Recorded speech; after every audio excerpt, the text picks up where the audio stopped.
Hello guys, welcome to my channel Deepa's educations hub. तो आज का टॉपिक है शैवाल। तो आज हम पढ़ेंगे शैवाल। शैवाल का इंट्रोडक्शन, शैवाल होता क्या है, इसके कौन कौन से प्रमुख लक्षण होते हैं और इनमें जो प्रजनन है, जो रिप्रोडक्शन है, वो किस प्रकार से होता है। तो चलिए शुरू करते हैं। पहले हम शैवाल का इंट्रोडक्शन देख लेते हैं। इंट्रोडक्शन मीन्स इसका परिचय। ये होता क्या है? शैवाल पादप जगत का सबसे सरल जलीय जीव है। मतलब जो पादप जगत है, दो जगत होते हैं, एक पादप जगत और एक मानव जगत। इसमें हम ये जो पादप जगत है उसका सबसे सरल जीव है, जो क्या करता है, प्रकाश संश्लेषण की क्रिया द्वारा भोजन का निर्माण करता है। शैवालों के अध्ययन को फाइकोलॉजी कहते हैं। मतलब जो शैवाल का अध्ययन होता है उसको फाइकोलॉजी कहते हैं। शैवाल प्रायः हरित लवक युक्त संवहन ऊतक रहित स्वपोषी होते हैं। मतलब ये क्या होते हैं? ये हरित लवक युक्त होते हैं, मतलब ये अपना भोजन स्वयं बनाते हैं, इसलिए इनको स्वपोषी भी कहते हैं। ये ताजे जल, समुद्री जल, गर्म जल के झरनों, कीचड़ एवं नदी तालाबों में पाए जाते हैं।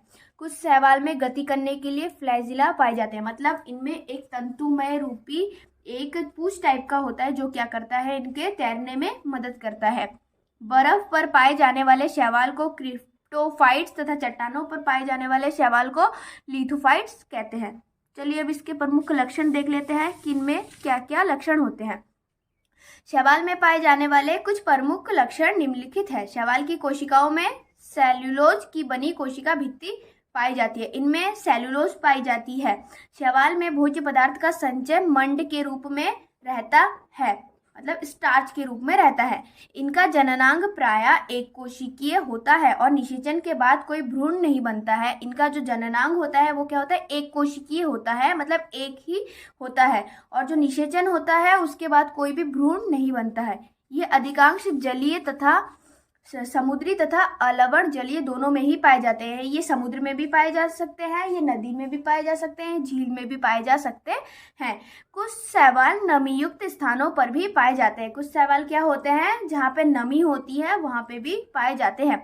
इनमें प्रकाश संश्लेषण के लिए प्रायः हरा वर्णक उपस्थित होता है। हरा वर्णक क्या होता है? क्लोरोफिल। इनमें क्या पाया जाता है?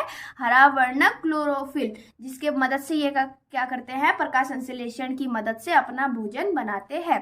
शैवाल में 3 प्रकार के वर्णक पाए जाते हैं। इनमें क्या होता है? वर्णक मीन्स पिगमेंट कलर। इनमें क्या होता है? 3 प्रकार के कलर पाया जाता है, हरा, लाल एवं भूरा।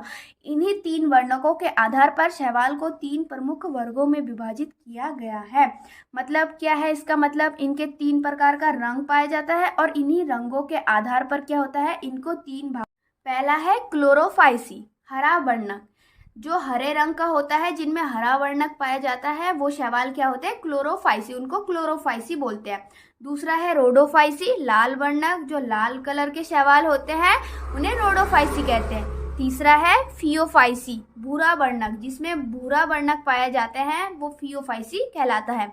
इसके बाद है शैवालों में प्रजनन। मतलब किस प्रकार से शैवालों में रिप्रोडक्शन होता है।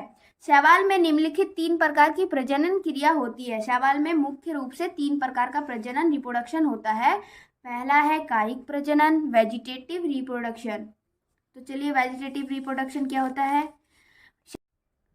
कायिक प्रजनन। शैवालों में कायिक प्रजनन की क्रिया खंडन द्वारा, हार्मोगोन द्वारा, फोर्टिनीमा द्वारा तथा एकाइनेट द्वारा होता है। इनमें क्या होता है? कायिक प्रजनन। शैवाल के किसी भाग से ही क्या बनता है? नया शैवाल की उत्पत्ति होती है, उसी के किसी भी भाग से वो बनता है कायिक प्रजनन। दूसरा है अलैंगिक प्रजनन, असेक्सुअल रिप्रोडक्शन। शैवालों में अलैंगिक प्रजनन की क्रिया चल बीजाणु द्वारा, अचल बीजाणु द्वारा तथा ऑटोस्पोर द्वारा तथा एंडोस्पोर द्वारा होता है। इनमें क्या होता है? जो उनका जूस्पोर होता है, उनका अचल बीजाणु द्वारा होता है। उनका जो जूस्पोर, उनके अंदर जो पोर्स पाए जाते हैं वो अलग अलग हो जाते हैं, जिससे कि नए शैवाल की उत्पत्ति होती है। इसे अलैंगिक प्रजनन कहते हैं। तीसरा प्रकार हो गया लैंगिक प्रजनन। शैवालों में लैंगिक प्रजनन की क्रिया समयुग्मन, विषम युग्मन तथा अंड युग्मन द्वारा होता है। इनमें क्या होता है, जब दो प्रकार के शैवाल आपस में प्रजनन करते हैं उसके बाद क्या बनता है, इनमें नया शैवाल का निर्माण होता है। इसको कहते हैं लैंगिक प्रजनन। तो आज का टॉपिक अगर आप लोगों को अच्छे से समझ में आया हो और अगर अच्छा लगा हो तो लाइक सब्सक्राइब करना मत भूलना। और इसका जो सेकंड पार्ट है वो मैं दूसरे वीडियो में बनाऊंगी। तो अगर इसका अगले वाला पार्ट चाहिए होगा तो चैनल पे बने रहिएगा।